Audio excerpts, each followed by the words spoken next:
মাঝি, এই নাও তোমার ভাড়া। লাগবে না, লাগবে না টাকা, একদমই লাগবে না। লাগবে না মানে? এই তো তুমি দাঁড়বে আমাদের ওই পাড় থেকে এই পাড়ে নিয়ে এলে, তাহলে ভাড়া লাগবে না কেন? ওসব লাগবে না বাবু, টাকা নিয়ে আমি কি করব? কি লাভ? কোনো লাভই নেই।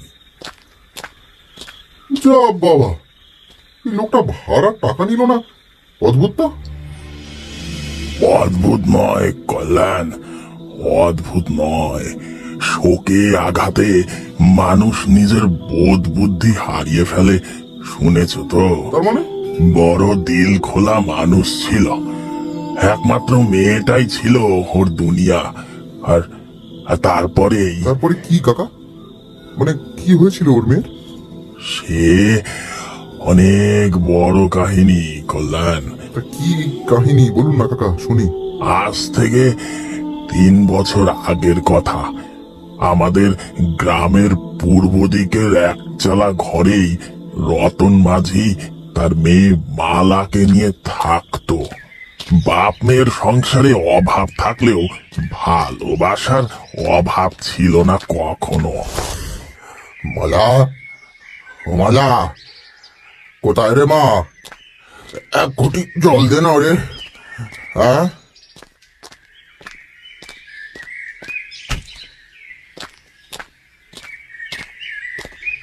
ও কি রে মা? বুড়ো বাপটা সারাদিন পরে ঘরে ফিরলো, আর তুই কথা না বলে চলে যাচ্ছিস যে? কথা বলবো না আমি, তোমার সাথে একটুও কথা বলবো না, যাও তো। ও মা, কেন কথা বলবি না রে মা? কি হয়েছেটা কি? কতবার তোমায় বলেছি বাবা, তোমার বয়স হচ্ছে, এখন আর এত পরিশ্রম সইবে না, কিন্তু তুমি আমার একটা কথাও শোনো বলো তো। এই ব্যাপার? ওরে আমার পাগলি মেয়ে রে, রাগ করিস নে মা। কাল নকশিগঞ্জের ভাড়া নিতে চলে গেছিলাম ওই রাত্রিরে, তাই আর ফিরতে পারি। আচ্ছা বাবা, সারাটা জীবন ধরে তো নৌকা চালিয়ে পারাপার করলে, এবার একটু নিজের কথা ভাবো। নিজের কথা ভাবলে চলবে রে? তোর একটা ভালো বিয়ে দিতে হবে, তাই জন্যই তো পরিশ্রম করছি। না না, আমি বিয়ে করব না, আমার বাবাকে ছেড়ে আমি কোথাও নড়ছি না। পাগলি মেয়েটা আমার। যা তাড়াতাড়ি খাবার বেড়ে দে, দুটো খেয়ে একটু ঘুমোই।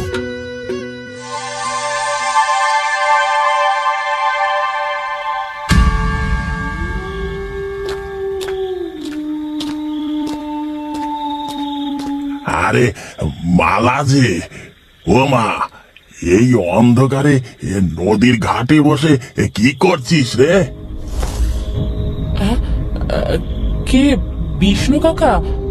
আরে বাবা এখনো নৌকো নিয়ে ফেরেনি গো, তাই অপেক্ষা করছি। আরে চলে আসবে রে, কখন কোন ঘাটের দিকে পারাপার করতে যায়, সব সময় কি তড়ি ঘড়ি ফিরতে পারে? ওই দেখ, ওই দেখ, তোর বাবার কিন্তু অনেক আয়ু আছে বলতে হবে, বলতে বলতেই এসে পড়েছে।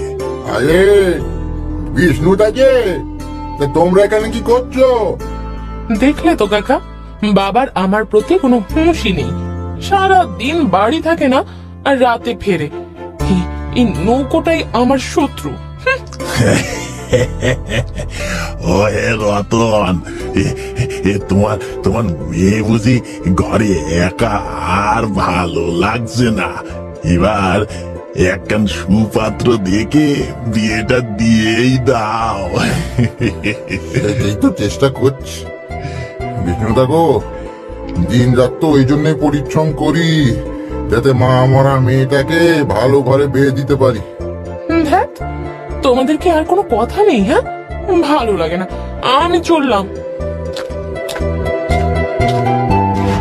বাবা মেয়ের এই ভালোবাসা দেখে আমারও মনটা বড্ড শান্তি লাগতো জানো। রতন মেয়ের পিছু পিছু বাড়ি চলে গেল, আমিও বাড়ি ফিরলাম। এরপরে এলো শ্রাবণ মাস।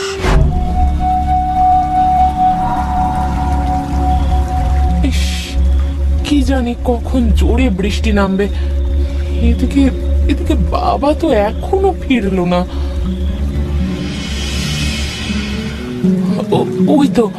ওই তো বাবা আসছে। সেই কোন সকালে গিয়েছে আর এই সন্ধ্যায় ফিরছে। এবার ফিরুক, বৃষ্টির কদিন আর বেরোতেই দেব না।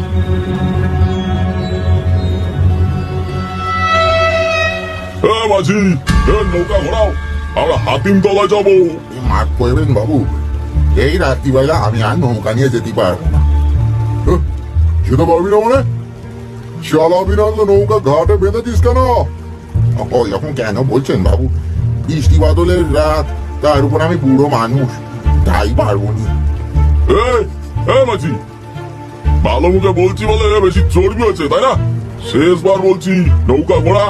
অদ্ভুত তো, বাবা তো বলছে উনি যাবেন না, কেন আপনারা জোর জবরদস্তি করছেন বলুন তো? ও বাবা, বুড়ো বাপের সাথে ছুরি মেয়েটাও রয়েছে দেখছি। বাবা, এত মেয়ে নয়, পুরো আগুন রে। আমরা হুলিয়া ডাকাত দলের লোক, আমাদের সাথে বেশি বাড়াবাড়ি করলে না ফল ভালো হবে না বলে দিন। তোমরা ভদ্রভাবে কথা বলো। আমি তো পরিষ্কার করে বললুম যে আমি যাবো না, তবুও তোমরা কেন বিরক্ত করছো?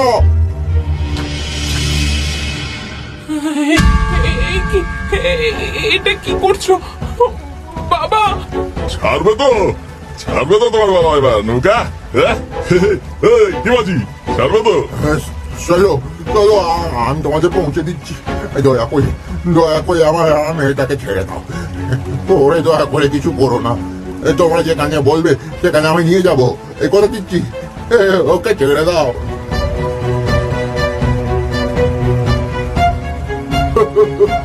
এই জন্যই বলে ভালো মুখে কথা বললে লোকে শোনে না।